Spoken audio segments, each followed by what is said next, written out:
for class. Lyra still available as well, though, which is, I'm a little bit intrigued by the fact that G2 left the Lyra open while banning the Catherine after the Grace ban had already come through. Yeah, and at this point, G2 will most likely try to pick up Arden here as the best left captain hero if they're trying to go for something more standard. As far as CP hero, I mean, they're still going to need to decide where to put the Black Feather, in the lane or in the jungle. And then after that, they will most likely decide to pick up something CP in the jungle. I think Black Feather in lane would do better for them against the Castron. The only other thing I could see them potentially doing is try and go for that Celeste again, but it would be a little risky, I feel. And I like the Black Feather in the lane. I think it's one of the picks that Hundor has started to play a little bit, has really shown some strong promise on. Not quite the level of his Baron and Celeste, but it is definitely up there. Baron would actually do incredibly well here if they put the CP Black Feather in the jungle and then pick up the Baron into a Lyra, though. They would be able to do so well just because the SpaceStation composition with the Castron and Lyra doesn't die. Regardless, they go for the Fortress, and that's going to be a CP jungle Fortress with the Black Feather lane. Very strong composition. Again, CP Fortress works really well against Kestrel because not only do your wolves block her damage with the Glimmer shots, if she goes invisible, your wolves do follow her around, so you're able to keep track of her. And with Black Feather auto-attacking with many different abilities, including his ultimate, he can apply the mortal wounds easily. I like the alpha pick to come out for SpaceStation. Something that can, work on the backlines, can kite a little bit as well, which we've seen. Not so much kiting herself, but allowing the rest of the team to kite by using the prime directives to slow up targets that are trying to dive. So I like the pick there. This is all about trying to keep Sneaky safe with this Kestrel. It's a composition that we've seen SpaceStation run. They ran this exact composition yesterday and were able to have some pretty great success with it. I have to ask, looking at this composition, this feels kind of Cloud9-esque almost with the CP Fortress. How are we going to expect this one to be playing out? Because, previously it was like build the Storm Crown and all that kind of stuff first, and it slowed it down. Are we expecting this to be an aggressive pick? Not really. You need to scale with it to be very effective. You want to pick up a Storm Grout so that your jungle clears somewhat fast, but you have to wait for your levels, you have to wait for your items. Most importantly, the levels. The levels is what give Fortress a strong power spikes with level 6, giving him his ultimate, and later on his damage scales better. So it's about scaling and then fighting around the ultimate from Fortress. We'll see if they're going to be able to bring that one. And obviously going up into that Alpha, do we feel like Alpha has a strong matchup against the Fortress? Early on in the jungle, when it comes to farming, absolutely. We saw yesterday in a matchup of Fortress versus Alpha, it was Von C just dominating the jungle, but they weren't able to turn it into a win because of that later game scaling that the Fortress is able to bring to the table and the utility that he provides to the rest of his team. So the early game should definitely go in favor of the Alpha, but once we get a little bit later onto the game, things start to become a little bit more murky. Right, I want to talk a little bit about the lane matchup as well before we jump into this game. Obviously, not only have we got Sneaky against Hundor, we also have Black Feather against Kestrel. Yeah. The two premium laners right now. How does this matchup pan out? I mean, that's another matchup that goes in the favor of the Kestrel, where she has a stronger early and mid game until Black Feather picks up his level 6, then it changes. So it's on G2 to play aggressive. All right, so it's all about getting those power spikes and using them correctly. Hashtag Vainglory. Let us know whether you think G2 can finish out this series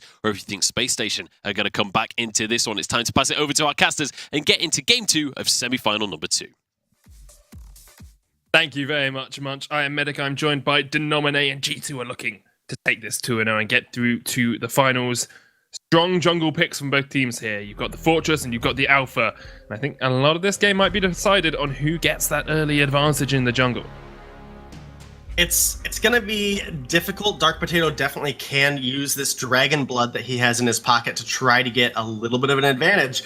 But the real kind of win scenario here for the side of G2 is dive onto Sneaky and just blow him up, because at that point it's going to be too difficult for the Joker to carry a 2v3 fight. They're really relying heavily on Sneaky's glimmer shots to be able to come out on top here. And if they're able to take Sneaky out quickly, it's going to be G2 consistently pushing for the win. Now, alternatively, if Sneaky is able to burst down Dark Potato, who's going to be looking to dive that back line, and the carry fortress is not all that tanky. You know, it's not a captain build he's going to be going. It is very easy for those glimmers to bring down Dark Potato. The downfall to this is the triple melee composition that G2 has together. The glimmer shots with 3 players diving directly onto you are very difficult to hit consistently on one target. And that's where the Joker comes in with the AoE damage that he can do with both his Prime Directive and his core charge if the enemies are close enough. With 2 people in the lane, as you'd expect, Hundo and Keanu just joining up forces for the time being. It is going to be Dark Potato, as we expected, farming up that jungle as well. Would have been odd to see a lane fortress. Don't think I've ever actually seen a lane fortress in competitive play, but Sneaky's doing a good job with the glimmers here to force Hundo back. He's arranged into melee matchup, but as Irakizo said on the desk, the Black Feather into Kestra, there's an okay matchup for the Black Feather, assuming he can farm up early on and get some extra damage underneath his belt, because you can always just dive onto that Kestrel pretty effectively. Looks like SpaceStation Gaming are going to try a little invade here before that Crystal Sentry spawns, but luckily for G2 and for Dark Potato, he's already farmed up his entire jungle, so they're not going to be able to get anything out of that. Yeah, we have actually seen the lane fortress once or twice. It was specifically used at a time to counter the CP lane Sky when that was a strong pick. So it wasn't often. It wasn't often, but we have seen it before with success. So it's not going to happen this time. Dark Potato going to go ahead and be on that fortress. And again, they're just looking to get raw burst damage and prevent Sneaky from, being able to do anything. And it works well into the Lyra as well. So you might look at Lyra and say, hey, the Bright Bulwark is very good at preventing this kind of engage, but the Bright Bulwark is also on a sizable cooldown. So if they're able to fight around that cooldown, they definitely could have an advantage, as Joker is looking to steal away some CS here early on. Yep, and does manage to take away one of those backs as well. Dark Potato will start up the Treant, try to use that route to catch Joker out, but they can still look for the steal here. Damage onto Dark Potato. They get the Treant as well. That goes over to Joker, so good steals from SpaceStation Gaming as they invade the jungle of G2, but it's not the end of the world for G2. They're about 1,000 gold behind early on. It's more around the 800 mark, actually, but still do have the ability to win out the later portion of this game. I think Joker might have actually got both of the backs. I think he got the first one with the Prime Directive onto Dark Potato, and now he's looking for more aggression. And it's very difficult for Fortress to push in Alpha with the point in the game that we're at. He's able to trade out so much better. I mean, look at the burst damage coming out of that Prime Directive when the Joker has those 3 stacks of the core overload. Able to, again, make short work of this squishy fortress. They are going to have to be careful now, though, as the Crystal Sentry is coming down. Keanu has been caught out a little bit, though. Dark Potato down to sub 200 HP. Regens a little bit with the healing flask. The Crystal Sentry trying to do some work, but the Joker really unperturbed by this. That Treant is quite low as well. Hundles comes in, takes it away from the Joker, and now the Crystal Sentry joining in this fight. Joker has that infinite reboot, but needs to try and get away. He's going to drop into that heroic perk. Crystal Sentry will eventually fall, but he's dead as well. First blood over to G2. That goes to Hundor, and the Crystal Sentry goes to Class. It's a good start for both teams, respectively at least. The Joker did fall, but they maintain a gold lead at this point. Dark Potato is very low, but going to go ahead and recall and top his health up a little bit, and then likely just going to look to get another Treant out of his jungle to top himself off further.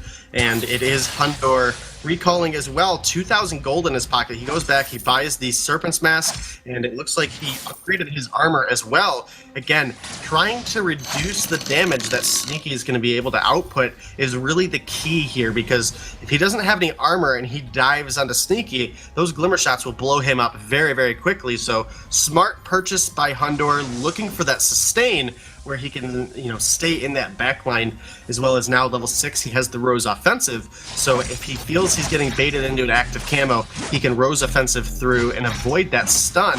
But now Sneaky very likely getting this turret for free.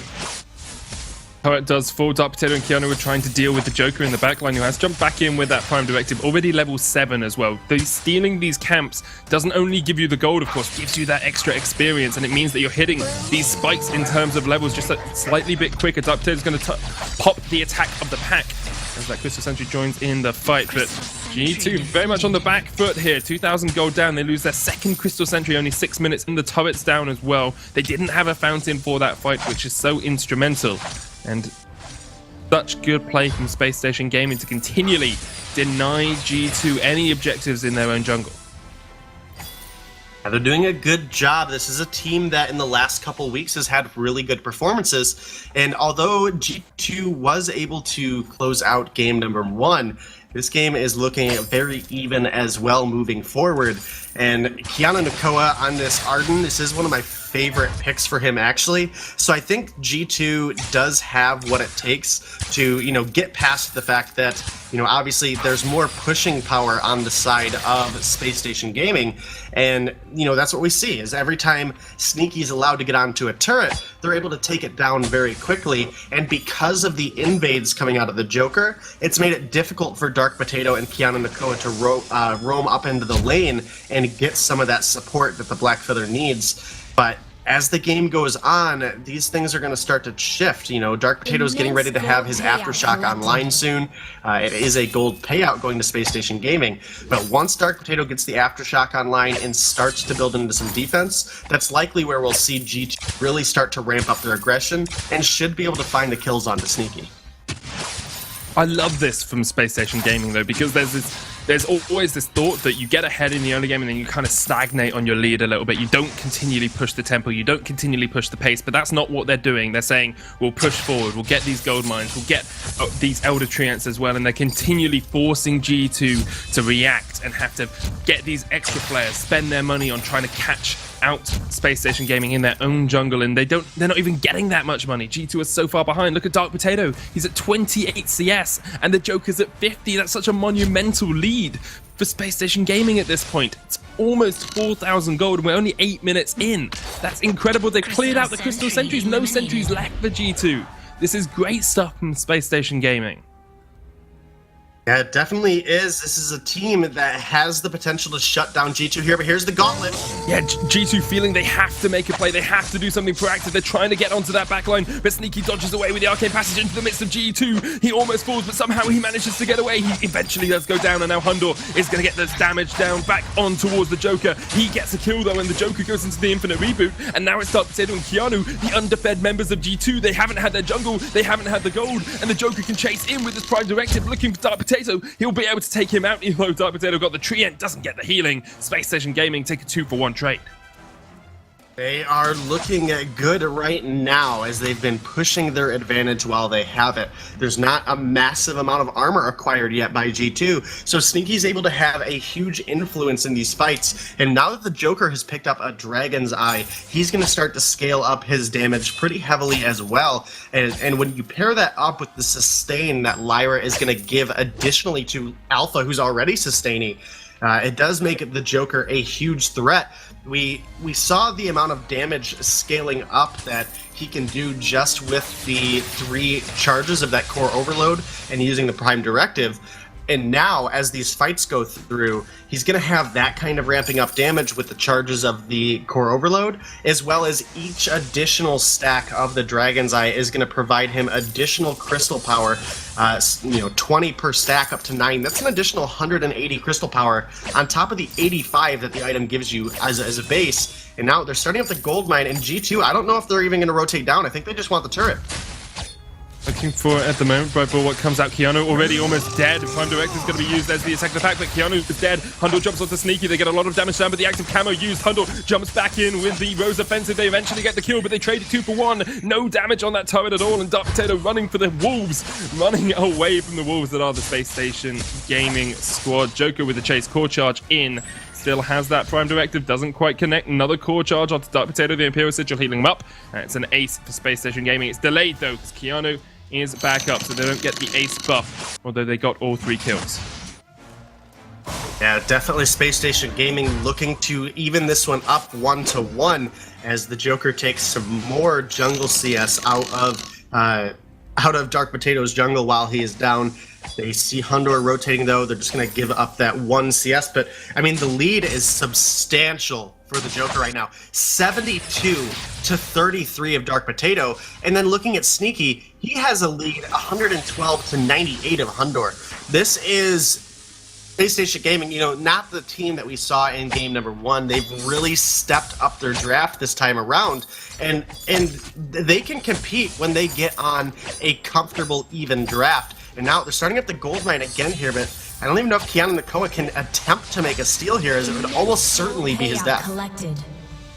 And it would. Another gold miner going across 7,000 gold, as you said, to SpaceStation Gaming. There's even an Echo finished on class. Let's just look at that itemization. Sneaky, Solar Blade, Tyrant's Monocle, and a Minion's Foot sitting in his back pocket. We do have a pause coming out, but I'm sure we'll get this rectified as soon as possible. I think one of the good things to do when there's a big gold disparity is to look at the difference in the roamers items, because that's where a lot of that sort of extra gold from turrets and stuff can go to. So you've got a Fountain, War Treads, and an Echo already on class, whereas Keanu's only sitting on level 2 boots, those travel boots, and the Fountain. He's almost an entire item and a half behind his opposing roam, which means there's just so much more gold on SpaceStation Gaming than there is on G2 at this moment.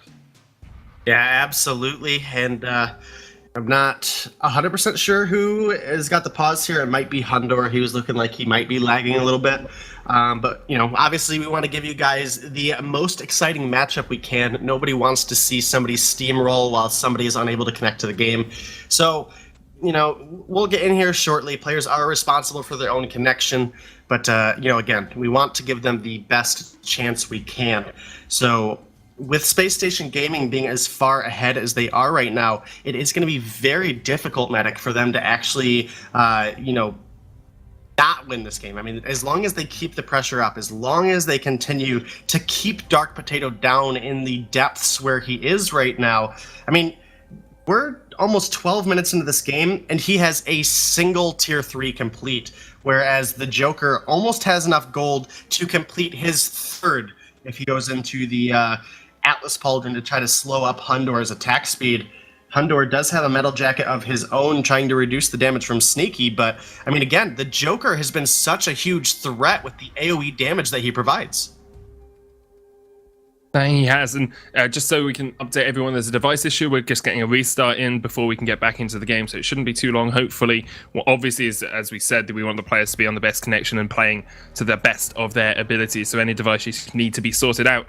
And that's what I've liked from SpaceStation Gaming here, by the way, as well, is their ability to continually push that foot on the accelerator. They're going through the gears. First gear was those early invades. Second gear, they continued to push, and then they hit third gears. They got the gold miners. Now we're moving fourth and fifth, and they just continually aggress into the jungle of G2, and G2 don't really seem to have a way to react. Like, they tried to force that fight around the gold miner. They lost out on the fight, losing all their members, and then they lost a delayed ace later on as well. So SpaceStation Gaming looking so strong in this, and I'm sure SK will be sitting watching this series, watching this game, saying, yeah, this is what we want to see. We want to be able to take first spot this week, or even just get to the finals when G2 don't, and then be able to get those extra points, getting us towards that world spot. Yeah, and SpaceStation Gaming with a 7,000 gold lead right now. They are definitely feeling comfortably in the lead. And again, denying points from G2 right now, as you mentioned, that is what SK is sitting back hoping goes on, because that's going to help them get their world spot confirmed. Joker, like I mentioned, should go for the Atlas Pauldron next item to slow down any attacks coming out of Hundor, and he's just done that as well. So the nice kind of delivery system that Alpha provides, we see it on heroes like Taka or Kashka, heroes that you can really wind up that Atlas Pauldron before you go into a fight and use your gap closer, because if you time it correctly, that makes an Atlas very difficult to block off, is when you're in and already on somebody. If Alpha's on Blackfeather using the core charge, Hundor is going to know to look out for that. He's going to know 100% to be prepared. Okay, look for that little yellow swirl, and he can use the Rose Offensive to get away from it, or obviously once he gets a reflex block, he can do that as well, as he's building towards an Aegis right now. But it's a little different when someone literally lands on you and the Atlas Pauldron goes off. So that's what we're going to be looking to see out of the Joker, is whatever he needs to do to get into Hundor, and that's going to provide Sneaky a lot of additional sustain in the fights as well, because it's going to cancel out some of Hundor's attacks. He's not going to be able to attack quite as fast, as well as that results in him not building up Breaking Point the way he's hoping to do so. Definitely a wise choice of itemization from SpaceStation Gaming. Keanu has finished his War Treads now, so if they can find a pick, if they can find that one engage they need, maybe, just maybe, there's a chance for G2. You can never count them out. They've been so consistent throughout the split, only really playing second fiddle to SK because SK have looked so strong. Hundor will get some poke off on towards Sneaky, but it's such a hard catch to make. Double Tyrant's finished. Here comes the engage. Great break bulwark. The disengage happening. There's the active camo as well, and Tyrus is on that backline. Rose offensive forward. The stealth is blocked out that active camo, but they've already killed Sneaky, and all members of G2 are still alive. This is the fight they wanted. They get the engage back on towards that Alpha as he pops the Termination Protocol. Infinite Reboot goes down, and G2 are trying to take him out before he can come back up, but he does manage to survive. Keanu just about gets out alive as well. G2 might even get the ace here. The chase onto Class. No Rose offensive for Hundor, but he doesn't need it, and G2 get the ace. A clean ace. 7,000 gold behind, and somehow they come out on top. Somehow they find a way to get that fight. They kill Sneaky very early on. A Faint of Heart is actually going to get Hundor out of that one-shot, one-kill. They not only get the bounty gold back from that fight, they take down the first turret, and now they're turning their attention on the gold mine. That 7,000 lead that was just a minute ago for SpaceStation Gaming. When G2 secures this, that's going to lower that gold lead so substantially. I mean, we're sitting at 3,500 now. They've just cut that lead in half. I just can't believe that fight went as well as it did for E2. Like I was saying just a moment before, you can't count them out, but mentally, I was done with this game. I thought it was over. You know, I thought SpaceStation Gaming had it, and we even said it before the pause came out. You know, SpaceStation Gaming should have this game in the bag, but great stuff from G2 to be able to close it out. They are still behind. SpaceStation Gaming do still have, you know, Joker with Dragon's Eye and the Aftershock and the Atlas finish. You've got Sneaky on double Tyrants and a Sorrow Blade. You have these big power spikes, but it's difficult for them now because they know that they can lose team fights. They're no longer as immortal as they were just a moment ago. I absolutely agree with you on that one. I do think they still have the potential to go ahead and close out this game as far as SSG goes, but it is going to require them playing correctly. When you get sloppy against a team like G2, Hundor is a absolutely amazing player, one of the best in Europe. I'd be willing to put that one up there, and if you allow him any inch, he's going to capitalize on it. And here we go, Joker is in. Right, Bulwark out, Prime Directive already used by Joker, looking for the re-engage on towards that backline. Class solo, the stun onto Sneaky as he jumps back in. There's the gauntlet. Keanu's quite low, but here is the damage onto Sneaky, and already he's dead. The fountain too little too late from Class, and perhaps that is the game-defining moment for G2 as they get the infinite reboot out of the Alpha as well. Can't quite take him down before he respawns. It's all on Alpha. He doesn't have the damage, and now Class is the only one left alive. Arcane passages away, but the chase in from G2 is great, and they get the ace once again. No one dies, and G2 are godlike. G2 have found two amazing back-to-back fights. They're going to find an additional turret with the ace wave pushing up underneath this one. They'll be able to take the Kraken, and they'll be looking for a healthy push here, looking into the near future. The turret actually might not fall as Sneaky is coming back into the lane, but that's a lot of damage down onto that objective for the fact that nobody was there pushing with it. And so that's going to make that objective easier to take down for them as they come into the lane.